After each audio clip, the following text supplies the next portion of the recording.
మీరు పార్టీలు మారటం వల్ల నో రిగ్రెట్స్ అంటారా? ఏం లేదు. నేను ఒకటి చూడండి, ప్రజలు గమనిస్తున్నాను. నేను తెలుగుదేశంలో ఉన్నప్పుడు లాయల్టీగా ఉన్నాను. కొన్ని మీరు అన్నట్లేదో నాకు బాధ జరిగింది, నిజమే. నాకు వచ్చే స్పీకర్ పోస్ట్ని పోగొట్టారు అందరు కలిసి. దానికి ప్రతీకార చర్యగా నేను ఇది చేయలేదు. 3 నెలల టైమే కదా ఉంటుంది పార్లమెంట్కి. అప్పుడు ఒక మంచి కార్యక్రమము. అందరూ ఏమనుకుంటారంటే న్యూక్లియర్ బిల్ అంటే కాలం కరెంటు లైట్లు అనుకుంటుంటారు. అది చాలా తప్పండి. నీకు ఆ న్యూక్లియర్ టెక్నాలజీని యుద్ధాలు వైమానిక దళానికి ఉపయోగించవచ్చు, తర్వాత లేదా ఇప్పుడు హాస్పిటల్స్లో ఉపయోగించవచ్చు, ఇన్స్ట్రుమెంట్స్ ఉపయోగించవచ్చు, రోడ్స్ లేయింగ్లో ఉపయోగించవచ్చు. ఈ విధంగా అగ్రికల్చర్ అన్ని రంగాలు పనిస్తుంది. న్యూక్లియర్ టెక్నాలజీ అంటే ఓన్లీ కరెంట్ ప్రొడ్యూస్ చేయడం, కరెంట్ తీసుకోవడం కాదు. ఇది చాలామందికి తెలియదు. దానివల్ల అంటే అది మరి ప్రజాహిత కార్యక్రమం అయినప్పుడు సపోర్ట్ చేసినప్పుడు దాన్నే బీజేపీ తర్వాత టీడీపీ వీళ్ళంతా ఆపోజ్ చేసిన వాళ్ళు, కమ్యూనిస్ట్ ఆపోజిషన్ ఓడిపోయిన తర్వాత న్యూక్లియర్ డివిజన్ని బాటంగా చెప్పారు వాళ్ళు, ఆపోజ్ చేసినందుకు ఓడిపోయామని చెప్పేసి. అదే బిల్లుని మరి బీజేపీ వచ్చింది వీళ్ళందరూ పాస్ చేశారు. అటువంటిప్పుడు నేను చేసుకున్న నిర్ణయం కరెక్టే కదండి. ఒక ఎడ్యుకేటెడ్గా ఇప్పుడు పార్టీ అంటే బాండెడ్ లెవెల్ లాగా తప్పైనా కానీ ఓపెన్ చెప్పడం కన్నా ఐ వాజ్ ప్రిపేర్డ్. నాకు తెలుసు ఐ విల్ గెట్ డిస్క్వాలిఫైడ్ అని చెప్పేసి డిస్క్వాలిఫై చేశారు కదా. You were prepared for that.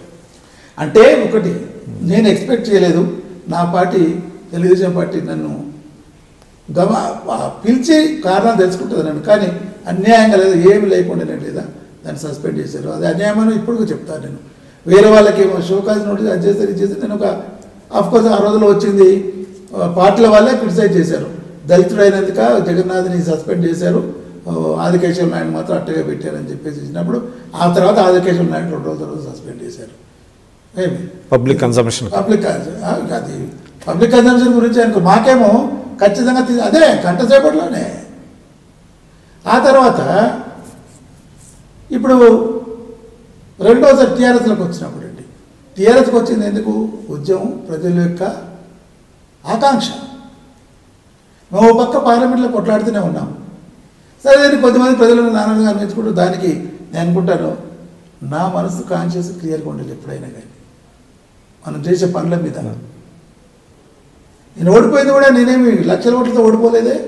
Congress వాళ్ళు వేరే వాళ్ళంతా ఓడిపోయారు కదా, 16,000 ఓట్లు. అది కూడా టెక్నికల్ దీని మీద. కాబట్టి ఏంటంటే నేను ఎప్పుడు చేసినా ప్రజల హితం గురించి పనిచేసాం, కానీ మాది స్వార్థపరం గురించి. సరే పాలిటిక్స్లో ఉన్నప్పుడు నానా విధాలా కామెంట్ చేస్తూ ఉంటారు, దాన్ని పెద్దగా పట్టించుకోవాల్సిన అవసరం లేదు.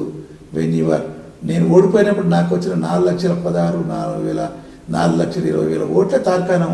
నేను ప్రజల మనిషిగానే ఉన్నాను ఇప్పుడు కానీ కూడా. కాకపోతే కేవలం టెక్నికల్ కారణాల వలన, ఆటో కారు గుర్తు వలన 16,000 ఓట్లతో 56,000 ఓట్లు వచ్చాయి ఇండిపెండెంట్. అది దాంతోనే ఓడిపోయి, కానీ ప్రజలు మాత్రం నన్ను రిజెక్ట్ చేయలేదు. So what ever action I have taken.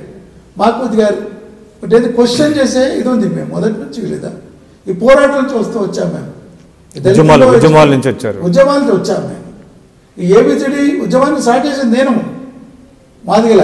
దాన్ని కృష్ణ మాదిగా దాన్ని టేక్ ఓవర్ చేశారు.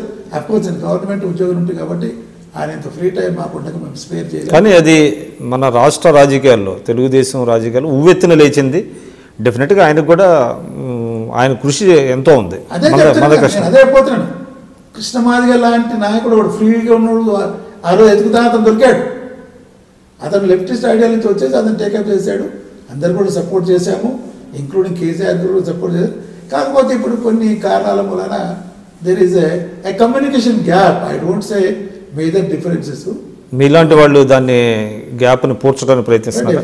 డెఫినెట్ చేయవలసిన అవసరం ఉంది. ఎందుకంటే ఈనాడు కేసీఆర్ గారు కూడా ఇప్పుడు ఎస్సీలకు భూములు ఇస్తున్నట్టు మెజారిటీ మాదిగాసే ఉన్నది ఇక్కడ. అఫ్కోర్స్ స్లో ఫేజ్లో పోతూ ఉందని దాన్ని కొద్దిగా వేగవంతం చేయాల్సిన అవసరం ఉంది.